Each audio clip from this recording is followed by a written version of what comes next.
I draw up the plate, and then he go get the cake. Then we link up with the gang, gang, gang. OG, I draw up the plate, and then he go get the cake. Then we link up with the gang, gang, gang.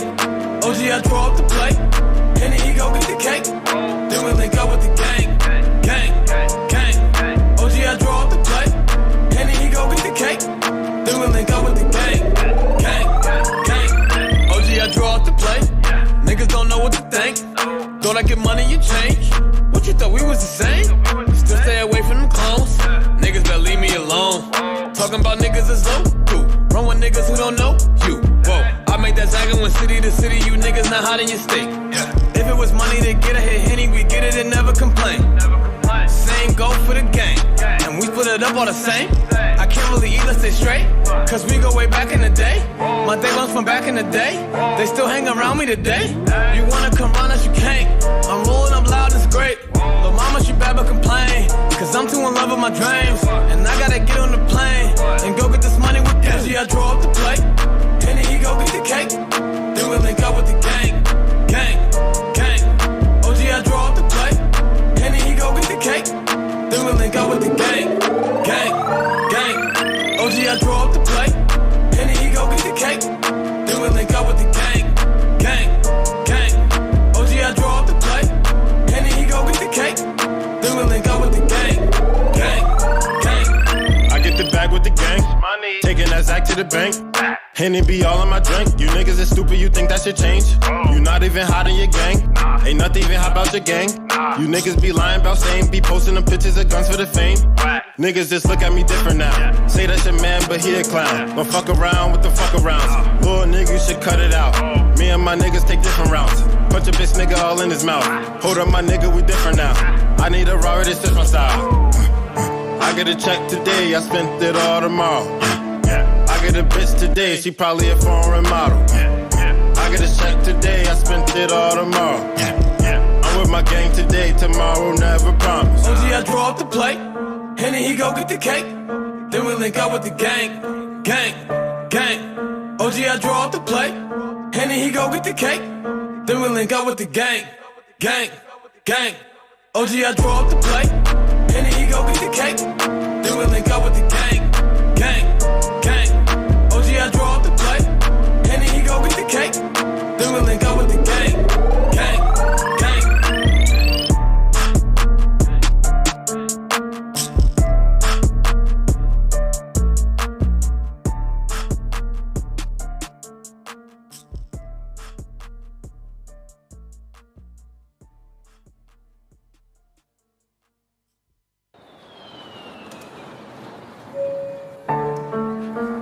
Your attention, please.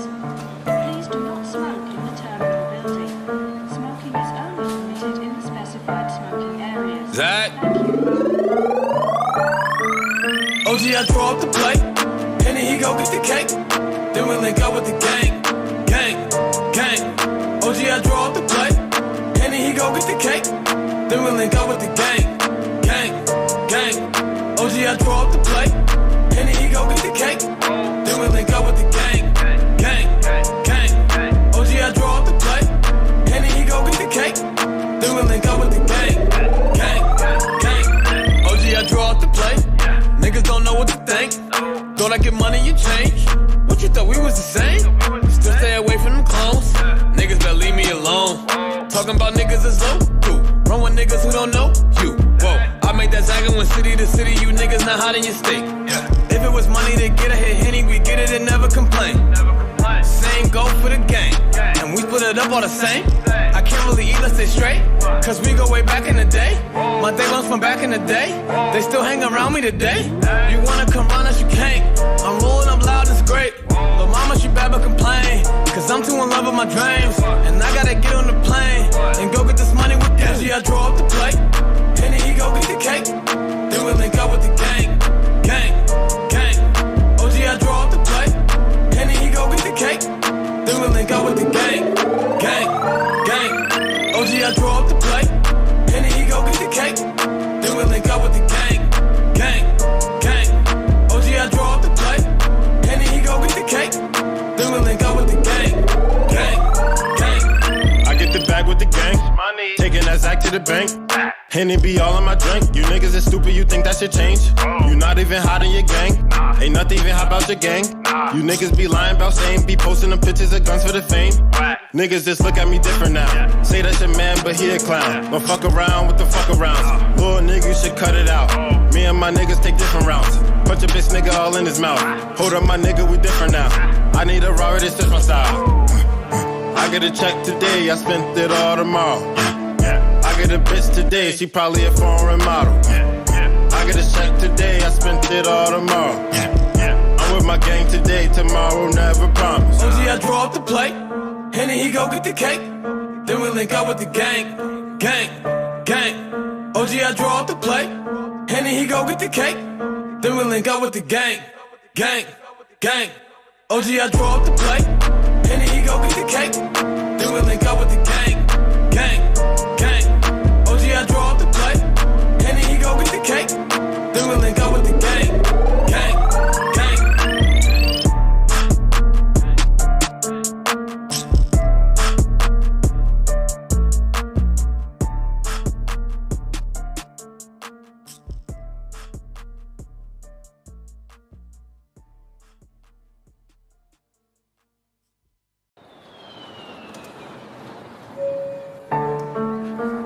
Your attention, please.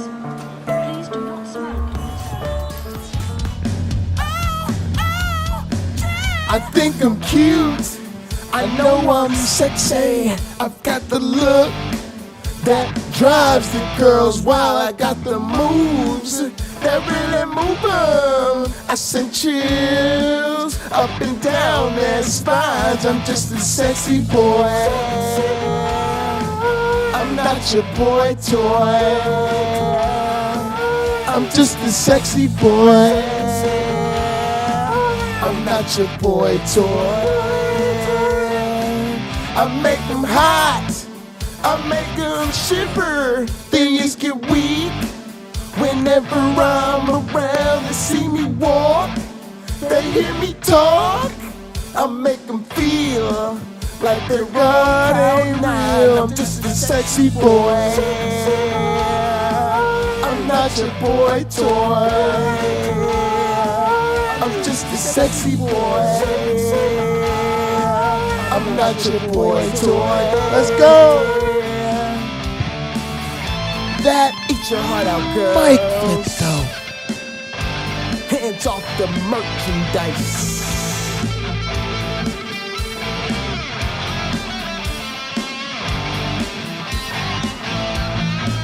I'm just a sexy boy. I'm not your boy toy. I'm just a sexy boy.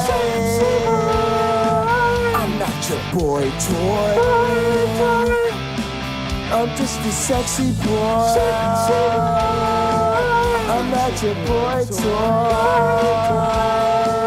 I'm just a sexy boy. I'm not your boy toy. I'm just a sexy boy. I'm not your boy toy. I'm just a sexy boy. I'm not your boy toy.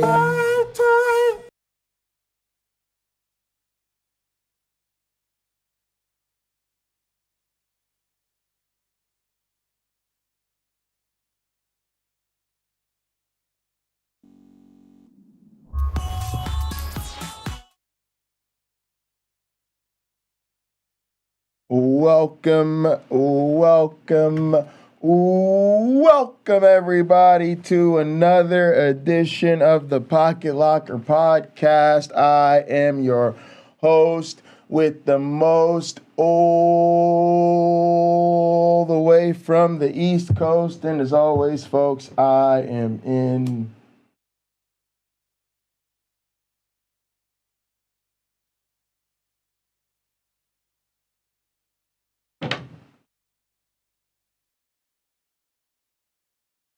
airplane mode.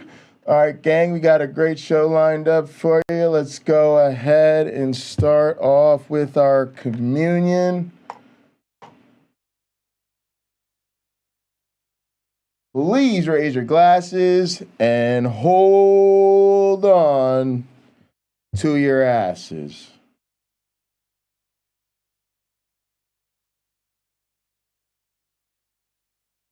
Through him, with him, in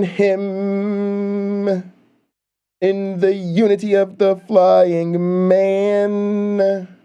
All glory and honor is yours who fled for our sins forever and ever. You may drink.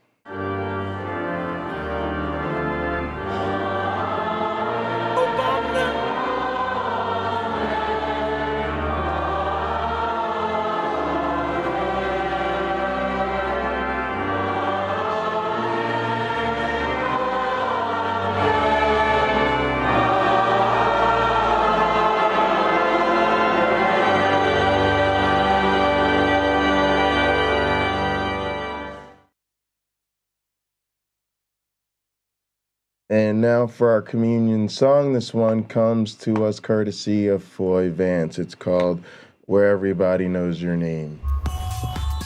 Dublin, and he's going to play us out. Foy, you're going to play what to finish us up? Do you know what? I don't know the name of this song, actually, but I know the song, and so will you. Oh, I look forward to this. Foy Vance, take it away.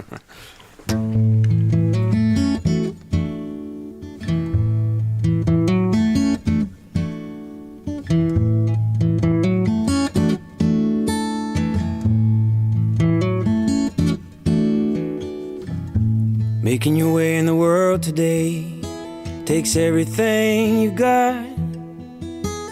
Taking a break from all your worries sure would help a lot. Wouldn't you like to get away?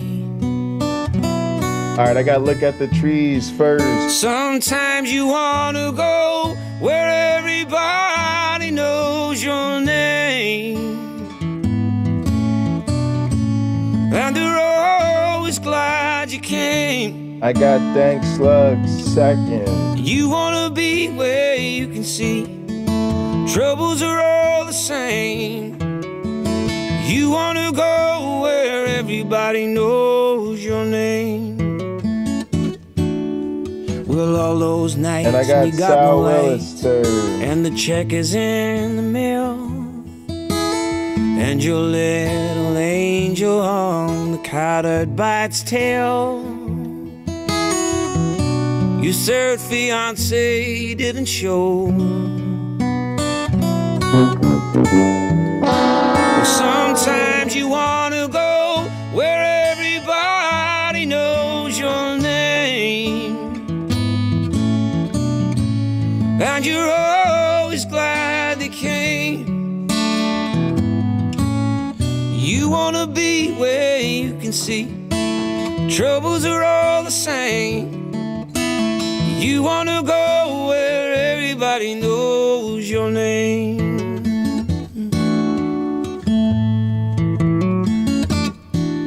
Well, you get out of bed and the coffee's dead. The morning isn't looking bright. You shrink right off to Europe and he doesn't even write. Your girlfriend says she's not a girl. Be glad there's one place in the world where everybody knows your name, and they're always glad you came. You wanna be where you can see troubles are all the same. You wanna go where everybody knows your name. You wanna be where you can see troubles are all the same. You wanna go where everybody knows your name.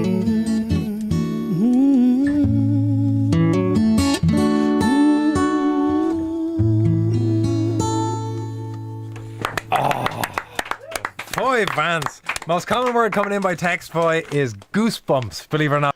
All right, gang, let's go ahead and get to it. We are, of course, as always, hanging out in Gather right here 8:30 Myron Plaza. It's Saturday night. You already know what it is. I appreciate UC Love, Lena, Look at the Trees, and Stephanie for being here with me.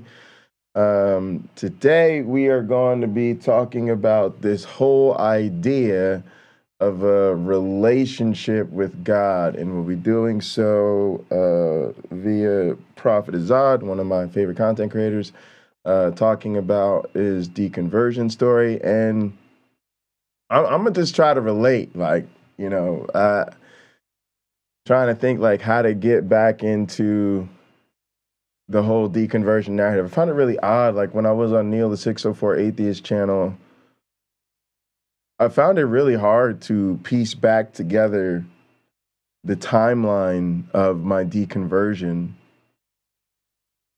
And I really like the idea that Nitty's doing this series of kind of breaking down the deconversion process, like for people that are new to the game. So all this got me wanting to, like, go more at deconversion, but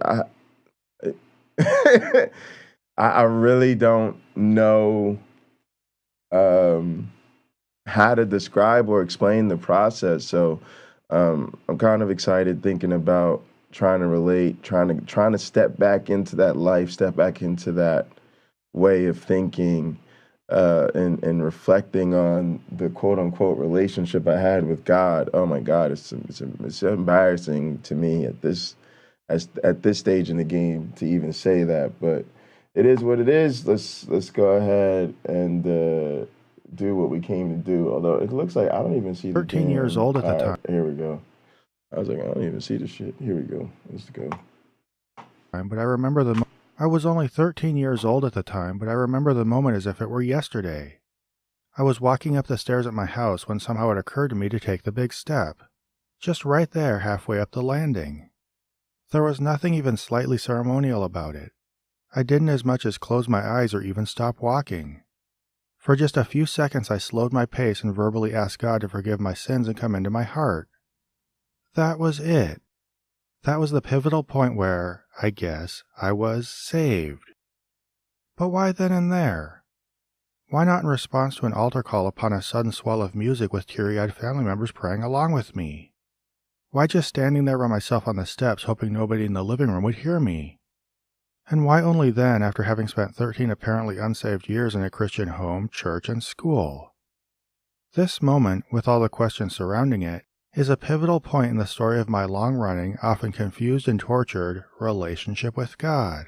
All right, gang, holla at your boy in the chat and let me know what it is. Did y'all have a moment? Like, do you recall a fucking moment?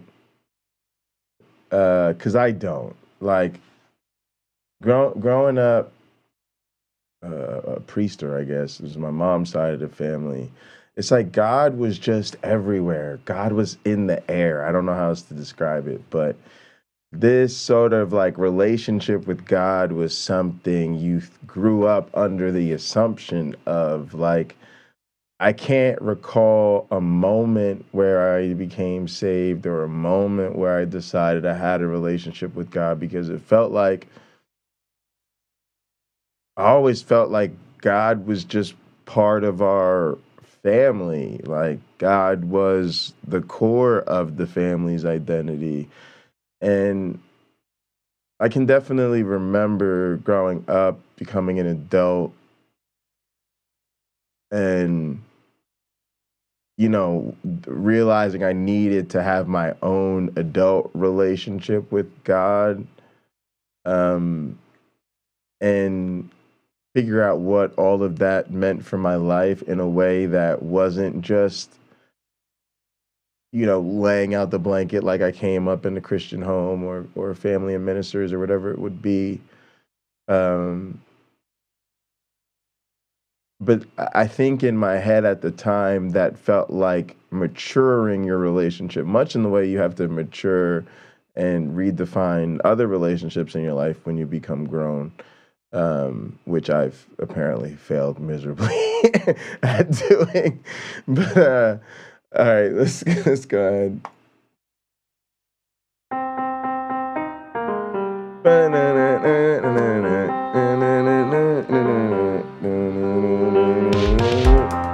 Yeah, let's get it.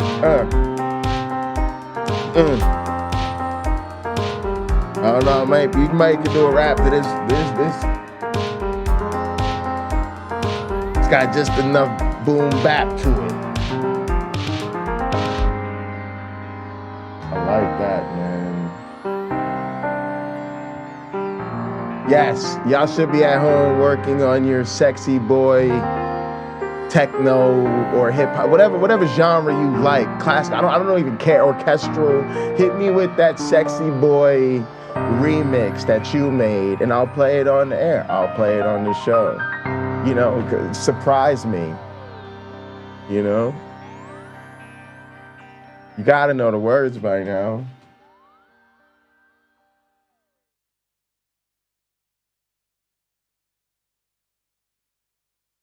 Sal had a That moment. little story, Sal, strange as it sounds to outside.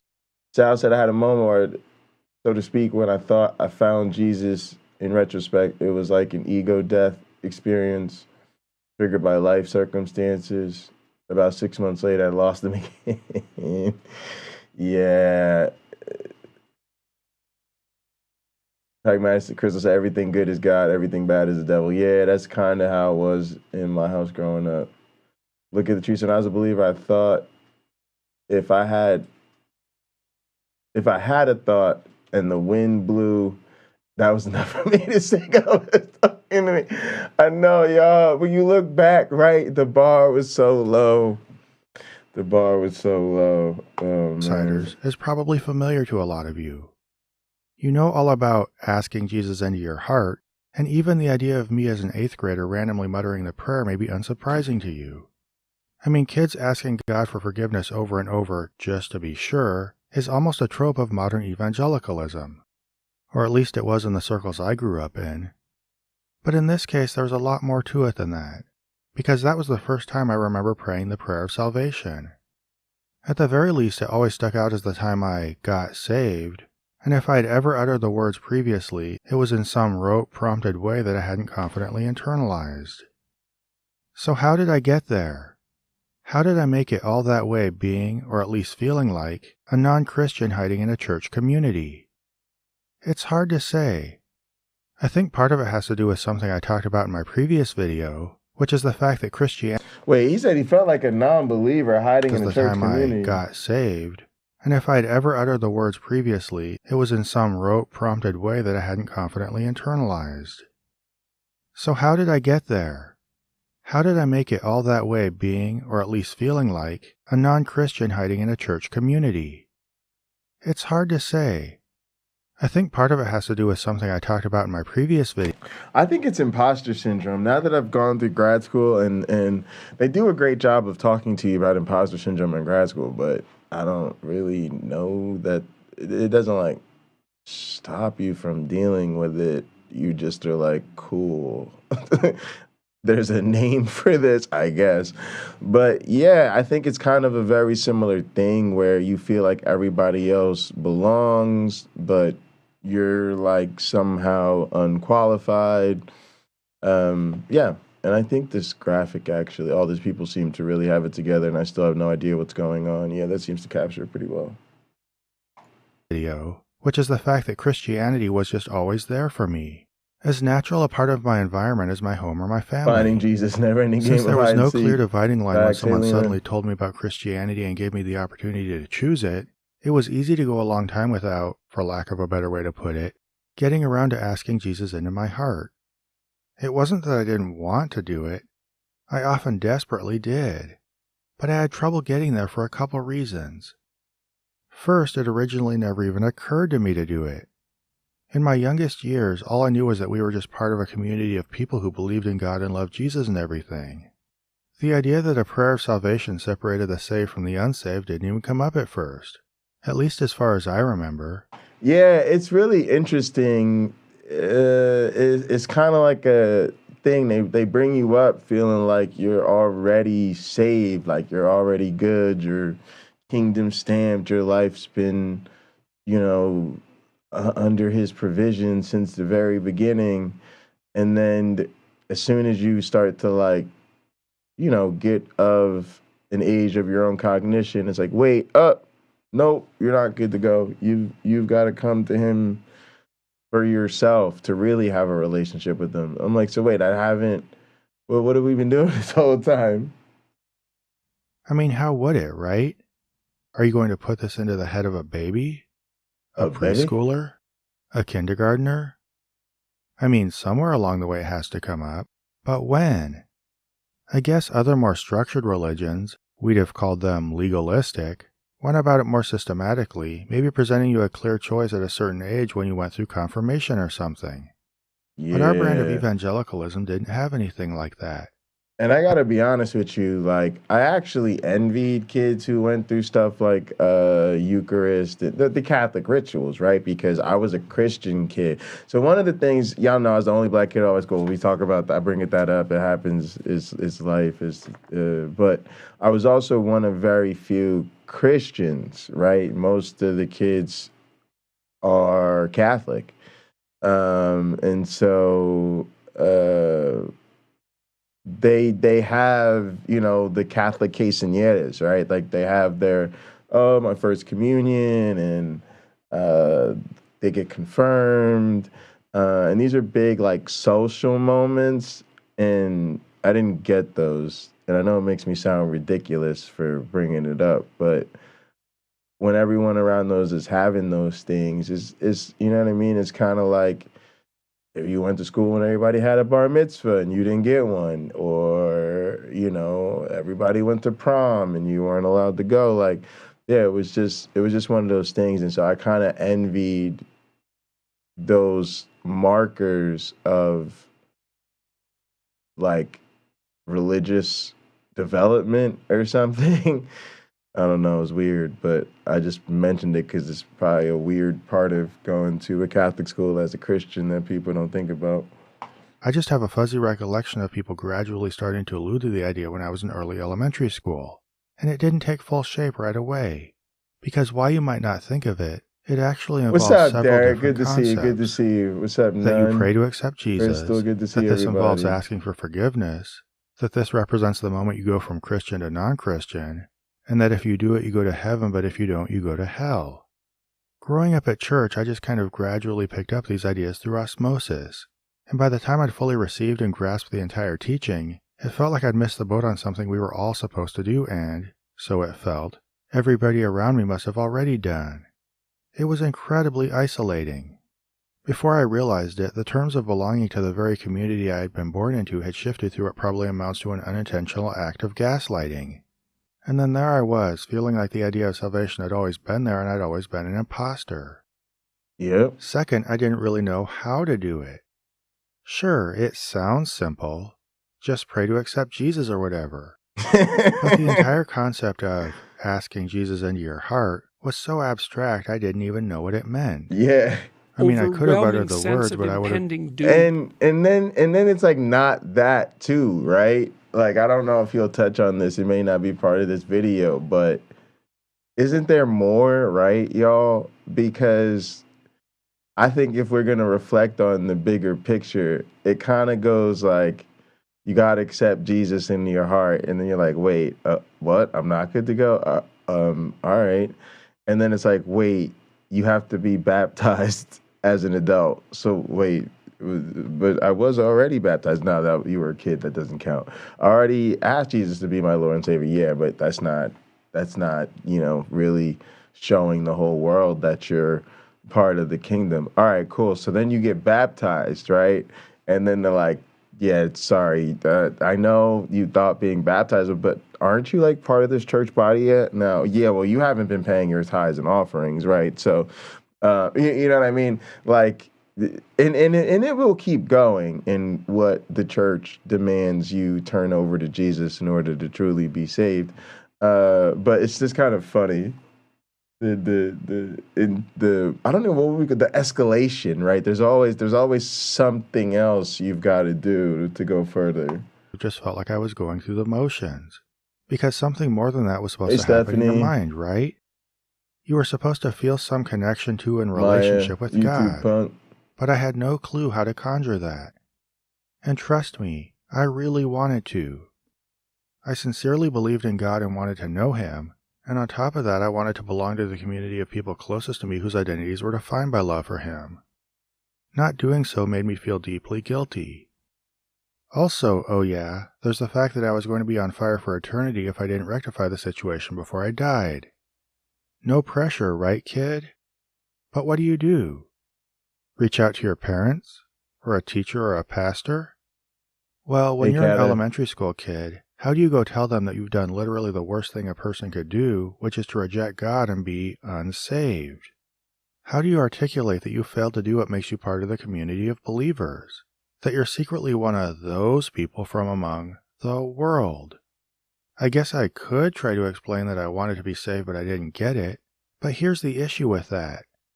They had constantly drilled into our heads that salvation was a gift God freely offers us and chided us to reach out and take it.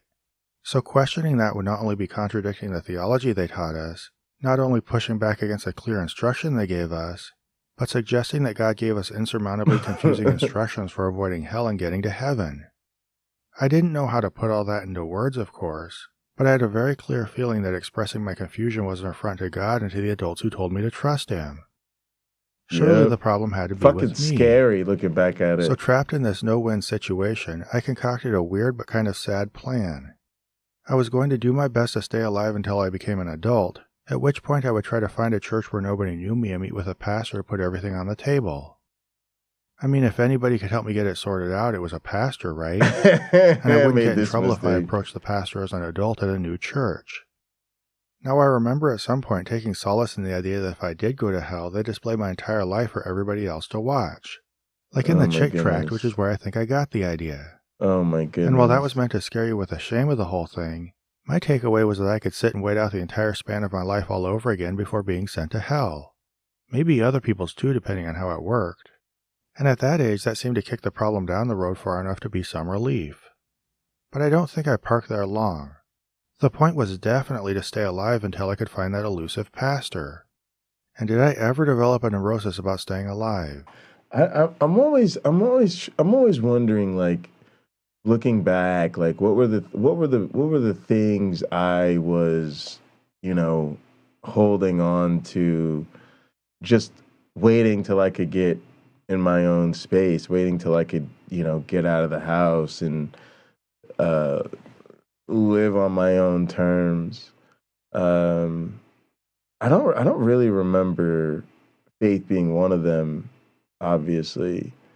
But I do remember working at a church. Like, I worked at a church in Newark, and I remember I worked with Pastor Danny, and I remember like finally getting to like work through my faith with a pastor as an adult. And I do remember how good that felt, because I could talk about my struggles, I could talk about my doubts, and it didn't have to fit into, my family's narrative where I knew that wasn't going to be okay.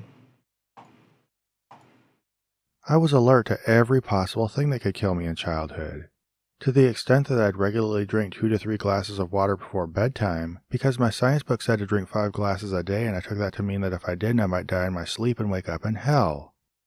I was confident I'd casually gotten enough water over the course of the day that a few glasses at bedtime should cover me. But then there was this one night when I was sure I'd actually met my end. A volcano had erupted in the Aleutians, I wish I could have blowing a ash all over our coronary surgeon community. in my heart. It occasionally happens in Alaska, and of course they say not to go outside too much and definitely not to exert yourself. But one night I and some other kids forgot and went out to play after church until some adults came and chased us back inside. By then, however, it was too late for me. I had already run around breathing heavily and licking snow off my fingers. That night I remember going to bed thinking, well, this is it. Between inhaling ash and eating it off the snow, I must have done myself in. I'm sure I was scared, but the main thing I remember is having a weirdly peaceful sense of resignation about it. More than anything else, having a bittersweet feeling about saying goodnight to my life and to my family who I wouldn't see in heaven. That is so difficult to listen to. Along with the fear, I experienced a growing feeling of being out of place or inadequate within my community. There is so much terror in childhood as it is. And looking back at it, I'm sure it didn't help to be surrounded by the adults I was surrounded with who were feeding all this into me. I don't know how the hell I got out of religion, because it's like for me, all the people that mattered were going along with it. Looking back at it, my dad was like less religious than everybody else, but he went to church too.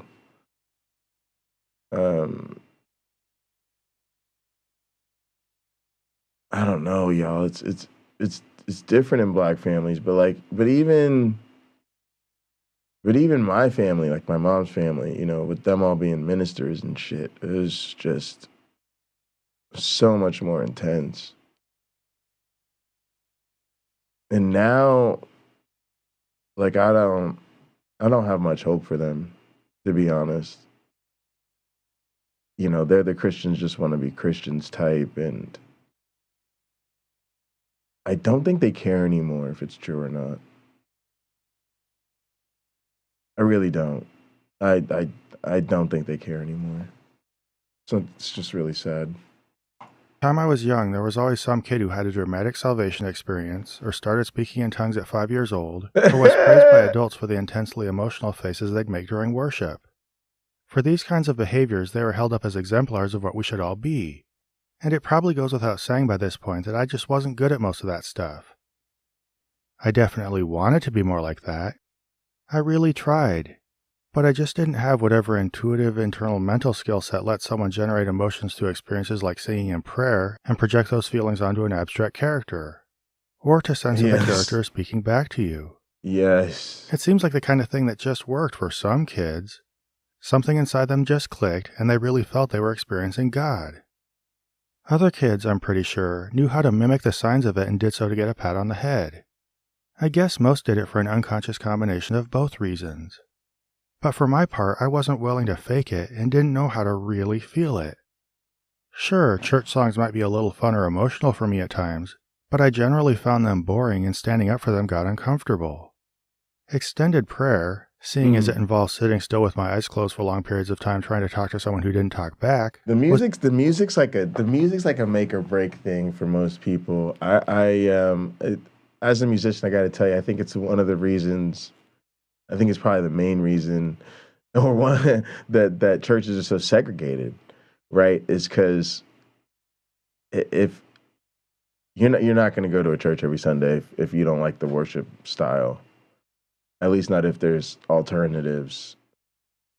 And it would sometimes be awkward at the church I was most recently playing at, where it seemed like they really wanted to have more diversity, but didn't get how obvious of a thing it would be to, like, let some other influences come into the worship style instead of making sure it is the whitest of the whitest white music to ever have whited.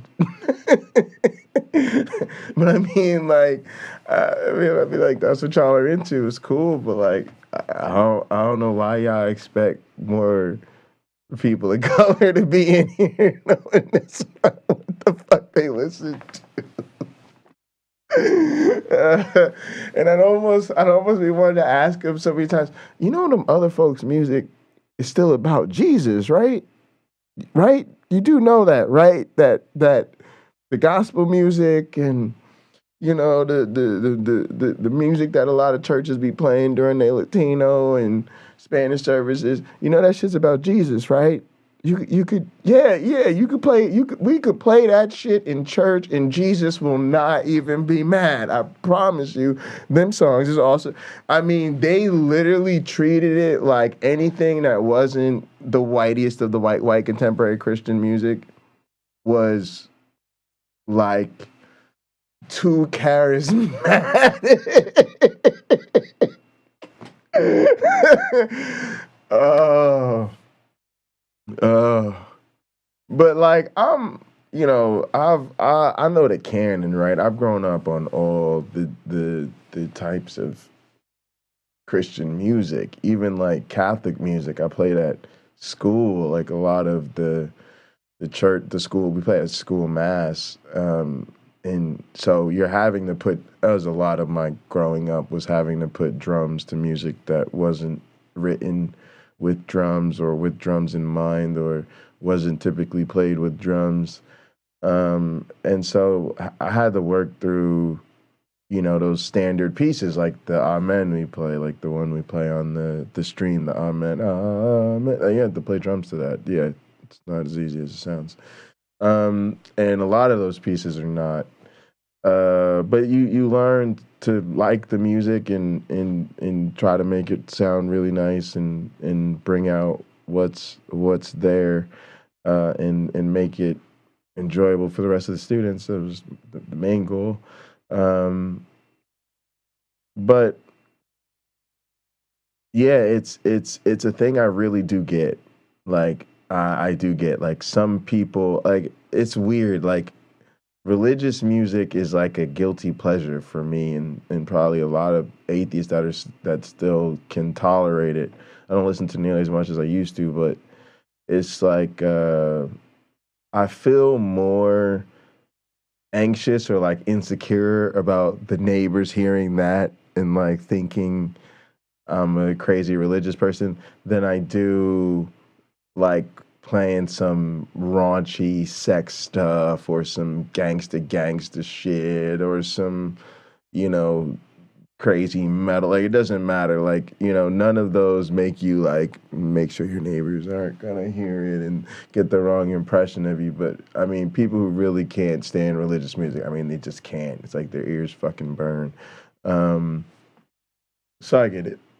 But yeah, I was one of those kids that knew. I don't know. I'm a musician, right? So I'm never just like gonna be in a church, just sitting there listening. I guess once in a blue moon. I guess if there's an occasion or something, but I try to avoid that at all costs. So I guess I don't really know. Was usually just dreadful. I mean, seriously, how many elementary school kids really want to do that? Now, I'm sure this is one of the many parts where some Christians will jump in and say, aha, it was an attitude problem on your part, and use that as evidence that I was never saved or whatever. If that's you, I guess have at it. You're not my concern right now. I'm talking to people who experience similar things to help them see they weren't alone. And the simple fact is, I wasn't rejecting God. I mean, if that was the point, I could have faked it to get on everybody's good side, right? But it's the very fact that I wanted to actually know God that held me up. Yeah. Because I was waiting for it to happen for real. Yeah. Oh. I was trying to make it happen for real. Oh. And somehow it just didn't click for me. Oh. This led now me that's to really interesting too. Like, I remember this experience. I was playing on a worship team when I was at Penn State. It's like a really great gospel ministry actually. We played a lot of great music. But there was a young lady that really like was praying for the gift of tongues, and it was clear she had been, you know, praying on this for a long time. And I felt like, you know, I could always feel that because I was like, yeah, I prayed for the ability to play drums, but I did so as a really little kid and been playing, you know. So, you know, I was like thinking like, damn, what was it like you've been praying for something and just not happening. But I remember when she started speaking in tongues, which I think was some sort of like resolving the cognitive dissonance by just doing it or whatever. I remember feeling genuinely happy for her, even though at that point I was no longer really a believer. It was just, you know, she was somebody I had come to know as part of the ministry. You know, I really genuinely liked the people I was involved with. And I remember being happy for her, like just because I remember how bad I felt for her when it wasn't happening.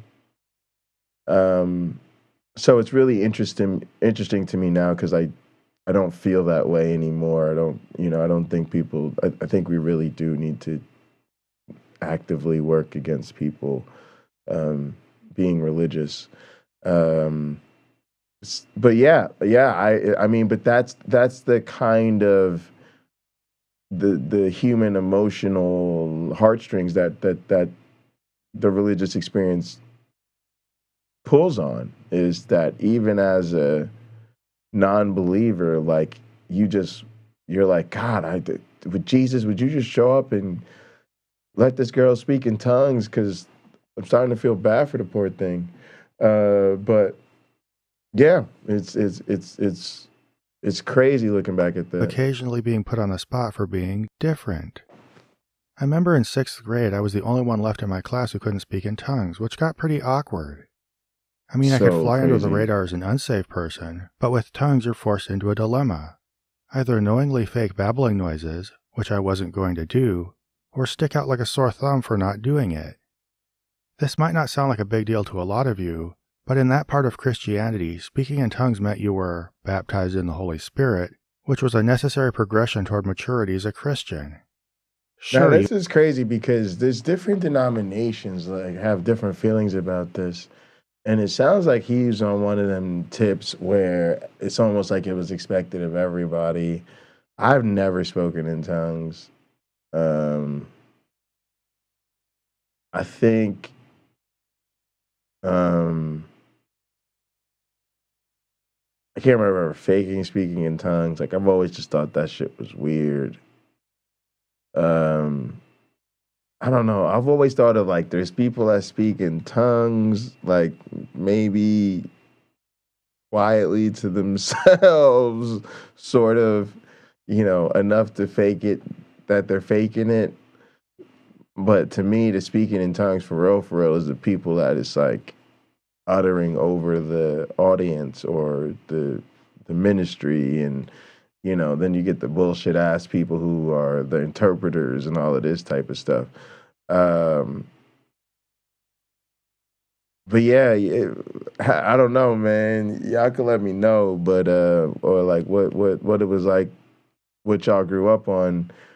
But yeah, we all on this thing where everybody speaks in tongues or nobody speaks in tongues, or it's just a particular gift. I always looked at it as it was a particular gift of the Spirit some people had or whatever, whereas other people were called to different things. But man, it would have been interesting growing up where everybody was expected to speak in tongues, especially at such a young age. I don't know, that'll put your boy in a dilemma. You might squeak by into heaven without it, but you were operating without the Spirit's power and essentially choosing not to progress in your Christian walk. Basically, you were what they called a lukewarm Christian. And so I guess that's more or less what I was viewed as, at least by people who didn't wonder whether I was even saved. For the most part, this problem was just quietly understood or addressed with passing questions. In tongues is, to me, but then it really came to a head one day when our school was on a retreat at our church's camp. I remember it very clearly. Our 5th and 6th grade class was sitting in a circle a few yards up the base of a mountain, I think because all the classes had splintered off with their teachers for some kind of devotional time, and before long our teacher kept asking me about my lack of tongue speaking, basically trying to get to the bottom of what was going wrong. Wow. With the whole class sitting there staring at me, she pressed me to answer questions about things like what God means to me and so on. Holy because shit. I guess if I wouldn't accept the Holy Spirit, he didn't mean enough to me or something. Whoa. I mostly just remember sitting there in awkward silence. Oh my I think eventually goodness. I tried to fumble for some kind of answer, but really, what are you supposed to say in that moment? Yeah, what the fuck I don't are even you remember how it supposed to ended. say?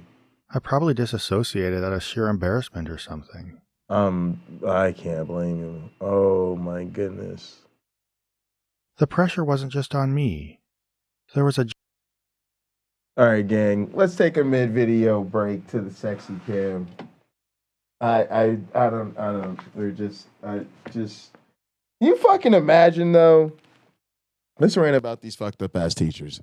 Can you imagine that shit though? Like you're a fucking kid, and you're just getting the fucking the Inquisition in front of all the other students about why you're not speaking in tongues.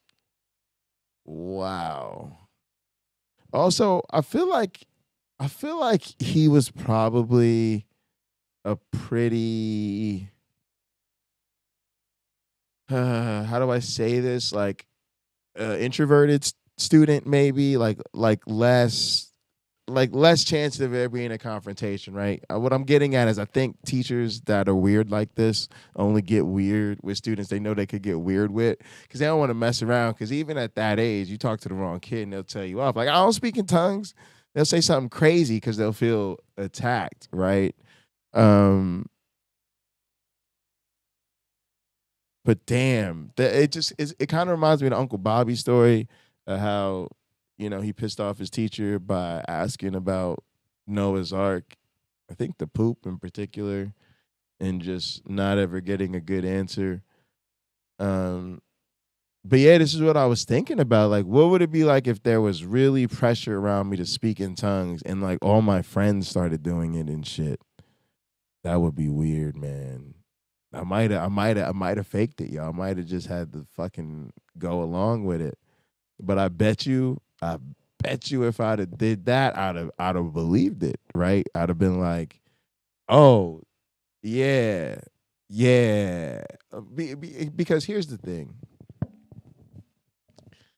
I would have never assumed that whatever was supposed to come with that Christ life or whatever wasn't going to happen to me. So if it seemed like around a certain age, everybody started speaking tongues, you know what I'm saying? I would probably just started speaking tongues and believed it because I'd have been like, well, of course, of course I can speak in tongues. And then to me, that would have just been, because think about it, like I was praying. You know what I mean? Like I was praying like a motherfucker, right? So it was nothing to bow the head, every time you eat or before you go to bed. And like, there's times I felt like you're supposed to pray every day and spend time in prayer and all of this shit. So, you're sitting there closing your eyes and shit. And then I went to cat school, so I would, I'm always make sign of the cross and pray the different prayers and then have free time prayer. And times of worship, listening to music and things. So I can't sit here and act like I probably wouldn't have just gone right along with speaking in tongues and just been like, oh yeah, I'm at that age now. You see what I'm saying? Like I'm at the age now where I'll be speaking in tongues and God says shit to me. And, I probably would also felt like it was just part of worship. But yeah, for me, it was just play the drums, man. Just play them fucking drums, and hopefully God uses you in that way, and then you don't have to sing, you don't have to speak in tongues, you don't have to preach, you don't got to be responsible for none of that laying on the hands of the healing and none of that. Because when you're in a family where everybody's involved in ministry, you don't imagine that there's some kind of out here. You don't imagine that there's, you could grow up and just be like a regular ass adult who's really not that involved in the church. Looking back at it, there's a couple examples in my family, right? But I always saw them as like, what's up with them? Like, you know what I mean? So for me, it was just obvious. Like if you wanted to be legit in the family, if you wanted to be for real, then obviously he was going to be a minister in some kind of capacity. So yeah. But yeah, I probably would have gone along with it. Anyway, let's go ahead and get back into this thing.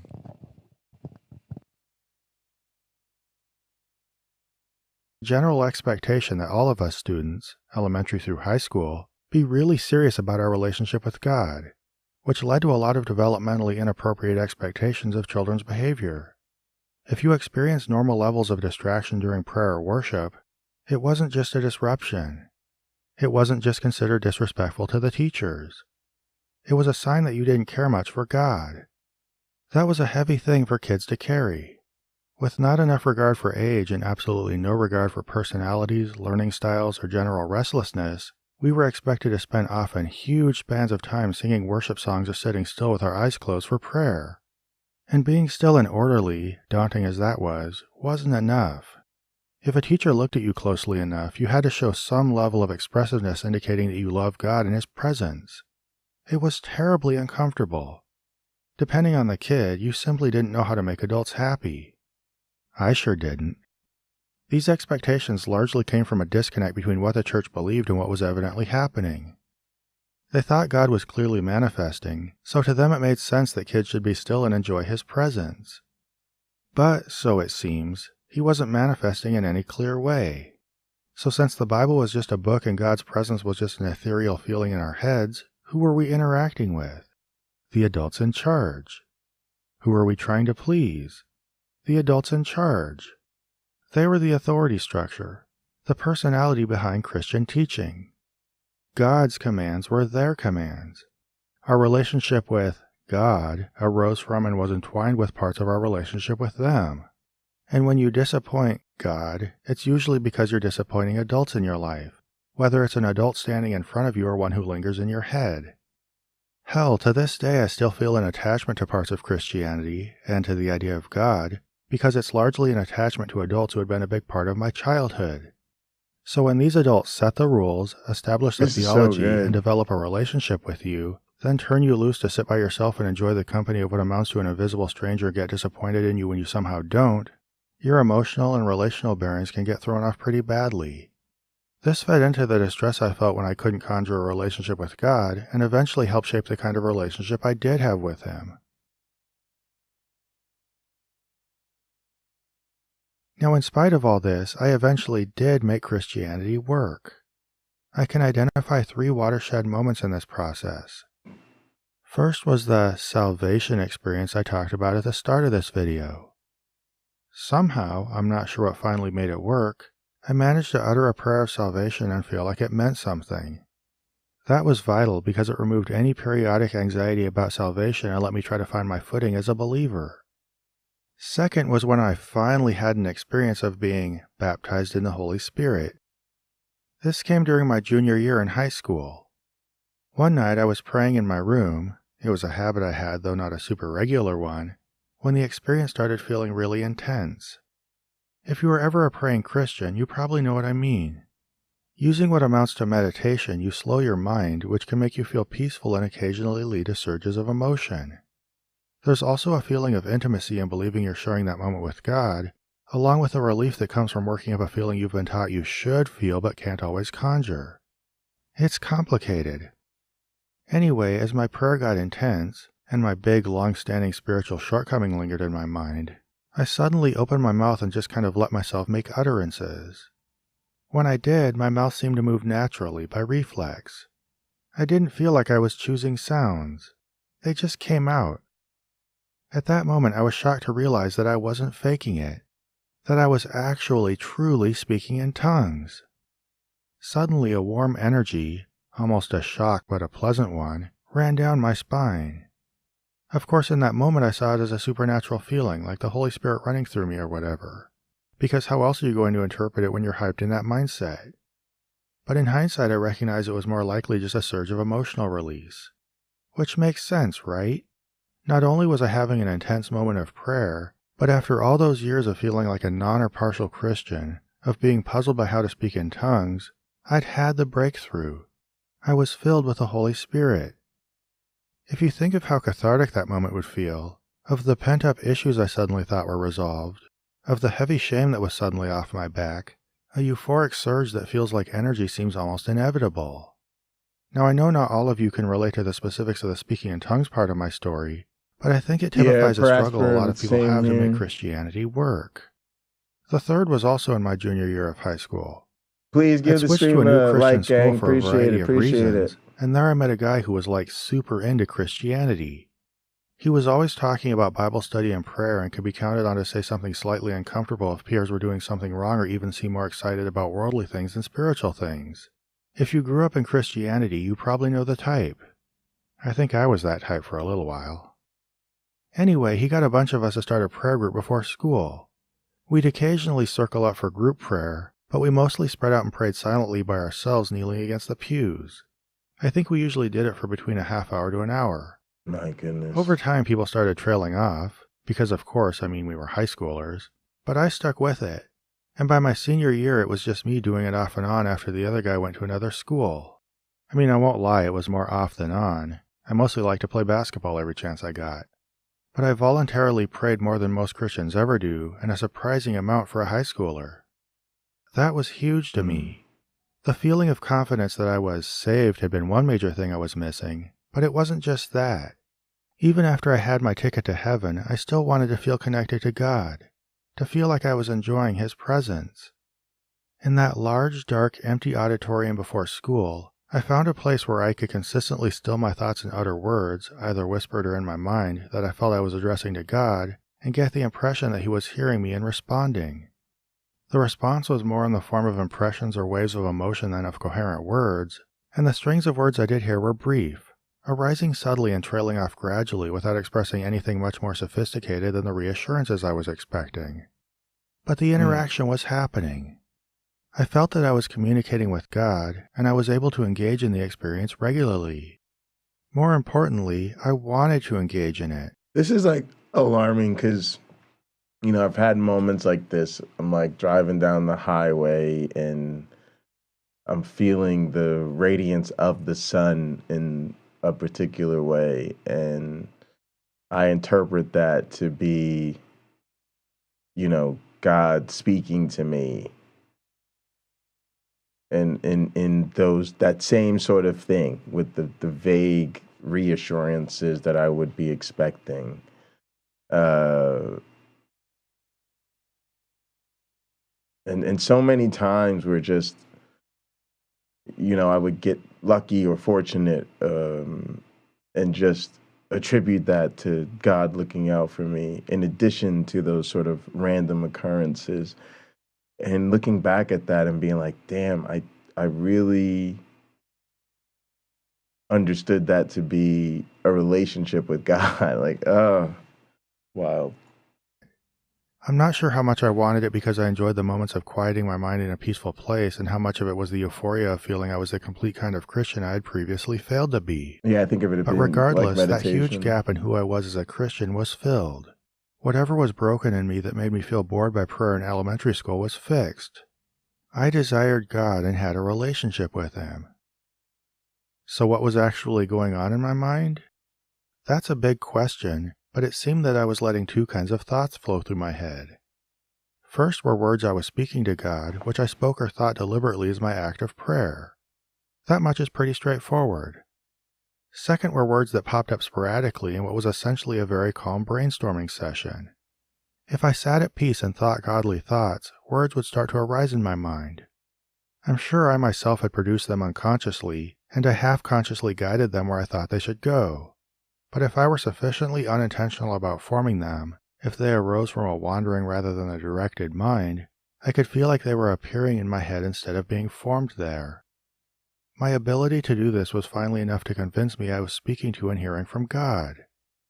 Looking back, it's strange how much of my sense of being a good person came from my ability to perform this internal exercise, and it's sad how much I had previously felt like a bad or incomplete person because I was incapable of making it click in my head.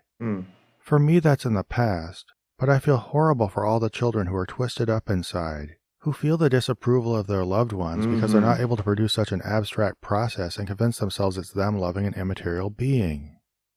There's not too much more to say about this as I progressed into adulthood. I'm really glad you made it out. I experienced the same encounters with God off and on over time as, like many evangelicals, I had to discipline myself to maintain the kind of prayer and devotional life I thought I should have. Sometimes I didn't get around to it, and sometimes I struggled to feel God, which is very common. Churches even have a vocabulary for it, with many describing things like a dry time in their spiritual walk. But the story I told in this video pretty well lays the groundwork for this specific thread in my Christian life. Oh my goodness. The only thing that sticks out as different is that it was during the most difficult times in my life that I most intensely experienced what I perceived as God's love. And even after I had started to experience doubt, major life crises often pushed me back to a more intense practice of Christianity. Does this mean God just reached out to me when I most needed Him? That traumatic experiences caused me to humble myself, and now that life's better, I'm rejecting Him out of pride? I guess some believers will default to this as surely as they default to, someone must have hurt you if I'd fallen away during dark times. It's darned if you do and darned if you don't with that type of person, so whatever. But as I look back at these various experiences, they seem easily accounted for by natural surges of emotion which I was trained to understand within the framework of Christianity. Since experiencing God is a good thing, and something's wrong with you if you don't do it, you're pretty motivated to connect the dots, to interpret various levels of peace or euphoria as coming from an outside source that loves you, and to see the lack of them as a struggle to overcome. And when are you going to experience this more intensely than during emotionally extreme parts of your life? Now, I can't know exactly what happened in my mind, but this is the best way I can sum it up. I certainly can't prove this is all that happens in the minds of other Christians, but this seems like a very likely alternative to the idea that God speaks to the insides of people's heads in intangible ways that are most reliably conjured using natural meditative experiences, and that in the process he tells them a lot of inconsistent things. In the end, my point's not to falsify other people's perceived experiences of God. I just want to make it clear what mine was, to show that it was a real experience that I sincerely sought, that I now honestly understand it as something other than what I originally thought it was, and that this is a reasonable interpretation of my experience as a Christian. Many believers will probably interpret my relationship with God as having been false all along or something I currently misunderstand or mock. Yep. But it's my story told as honestly as I can tell it, and if you can hear it with an open mind, maybe it can add something, however small, to your understanding of how religious experiences can work within a person's mind and where former believers are coming from. Thank you for listening.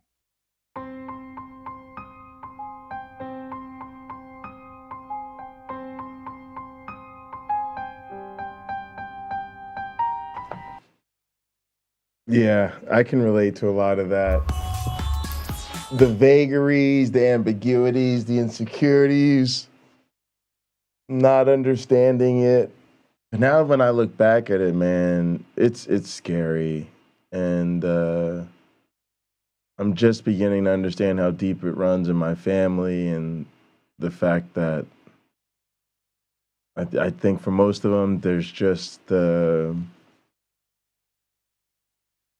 I don't know. I think they're too far gone. I think they're too far gone, to be honest. And it kind of begs the question, like, how did I get out of it? You know, a lot of it really was about my education. Education really provided a chance for me to set my beliefs aside and just try to understand the world in a different way that most people in my family don't have access to. I still think they could do a lot on their own, but it would take a lot more work and effort, and I just don't see it happening. You have to want to know the truth more than you want to be right. You have to be willing to face the facts that you may not be correct in what you've always been taught or what you've come to believe. And I don't think everybody can do that. All right, gang, I'm going to call it. I have a lot going on. I do need to move suddenly, and I don't really have all of that figured out. So the next couple weeks are going to be very hectic. I don't have a lot of time to move. I still have a lot of work to do.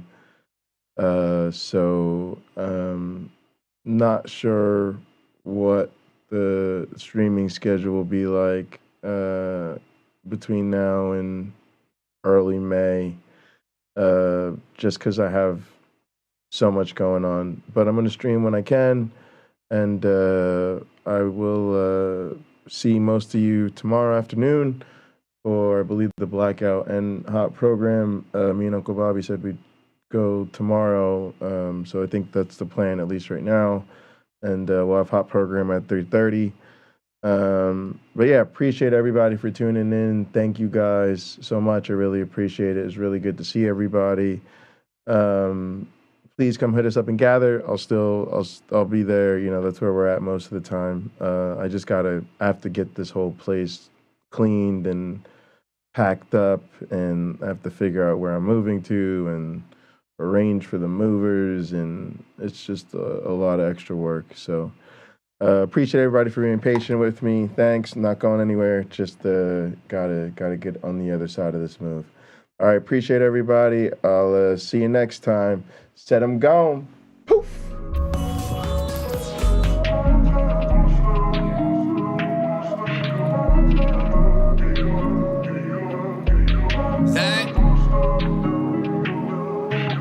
Why she wanna leave me alone? Saying all I do is wrong. No rights, only been left turns. Playing that she gotta let it burn. Saying that the hell's not a home. be alone. Most times she don't want me gone. She don't know I try my all. She don't know I sprung in the summer, but I'm going in the winter, so we good to the fall. Remember how I told you I get it and I win, now I got it, you ain't answer my call. Wonder if I've been moving too strong. Maybe I just been moving too balls. Really hate when the feeling get lost. Nowadays she just dodge my calls. In the game throwing laws like Paul. Young legend Miss John like Wall. And I wish you never met like Carl. Thick game lay it down like law. Made plans but you canceled them all. I was just trying to splurge in the mall. Now I'm home stacking bread till you call. It's time to roll. She tryna slide. We smoking Zah. Stop acting shy. Cause you a demon when I get between your thighs, girl. You like my rib, you know I need you by my side, girl. It's time to roll. She tryna ride. We smoking. Stop acting shy. Cause you a demon when I get between your thighs, girl. You like my rib, you know I need you by my side, girl. We smoking that side. I'm tryna get high. She said that she not ready for love, stop wasting my time.